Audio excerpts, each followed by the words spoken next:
નમસ્કાર મિત્રો, SK park YouTube ચેનલમાં આપ સૌનું હાર્દિક સ્વાગત છે. મિત્રો, છેલ્લા ઘણા સમયથી આપણો વિડીયો આવ્યો નથી, તો કે ઘણા બધા રીઝનોના લીધે, પરંતુ એ બધી વસ્તુ સાઈડમાં રાખીને આજે આપણે એક નવા વિડીયો તરફ જઈએ. ઇતિહાસમાં ઘણા બધા યુદ્ધો લડાઈ ગયા, ઘણાને યોગ્ય સ્થાન મળ્યું છે, મતલબ કે ઇતિહાસની તવારીખમાં યોગ્ય સ્થાન મળ્યું છે. અને ઘણા યુદ્ધો એવા છે કે જે આટલા ભયંકર રીતે લડાઈ ગયા હોવા છતાં પણ ઇતિહાસની તવારીખમાં યોગ્ય સ્થાન નથી મળ્યું. મિત્રો, વાત છે ઈસવીસન 1864થી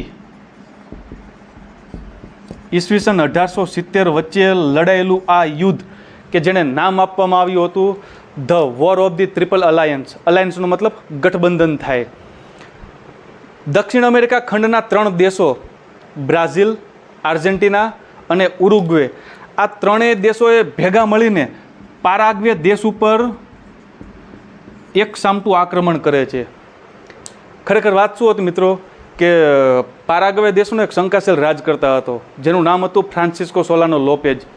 હવે આ વ્યક્તિને સતત ભય રહેતો કે બ્રાઝિલ અને આર્જેન્ટિના પોતાના દેશને ગળી જવા માંગે છે.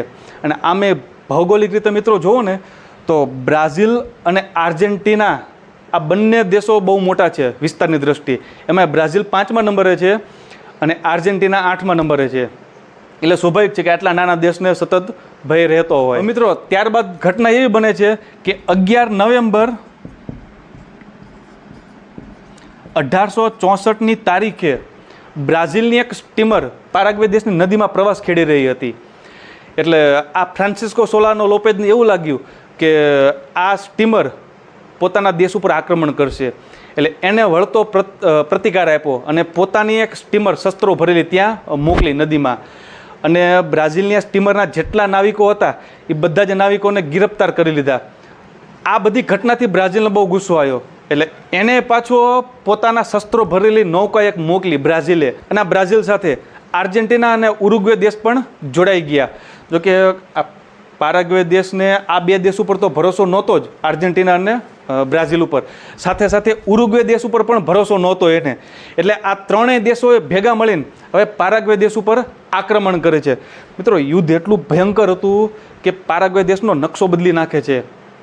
આ યુદ્ધ જ્યારે શરૂ થયું ત્યારે આ દેશની વસ્તી 5,25,000 જેટલી હતી. 5,25,000 જેટલી વસ્તી.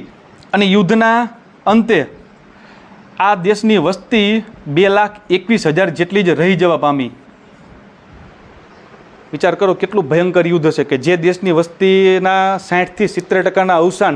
હવે મિત્રો, નવાઈની વાત તો એ છે કે ઇતિહાસકારોએ આ દેશ માટે કન્ટ્રી ઓફ વુમેન શબ્દ વાપર્યો હતો. શા માટે?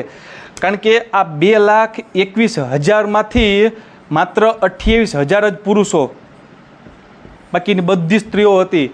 એટલે સ્વાભાવિક છે કે હવે આ દેશની જેન્ડર ઇક્વાલિટી એટલે કે સ્ત્રી પુરુષનો રેશિયો હવે લાંબા સમય સુધી નહીં જળવાઈ રહી. કારણ કે વિચાર કરો કે 2,21,000ની વસ્તીમાં માત્ર 28,000 જ પુરુષો. જોકે હાલની પરિસ્થિતિએ આ દેશની જેન્ડર ઇક્વાલિટી 50-50 જેટલી જોવા મળે છે. એટલે ઇતિહાસમાં એક આવું ભયંકર યુદ્ધ લડાઈ ગયું છે. મિત્રો, વિડીયોની માહિતી તમને જો યુઝફુલ લાગી હોય તો ચેનલને લાઇક, શેર અને સબસ્ક્રાઈબ. આભાર.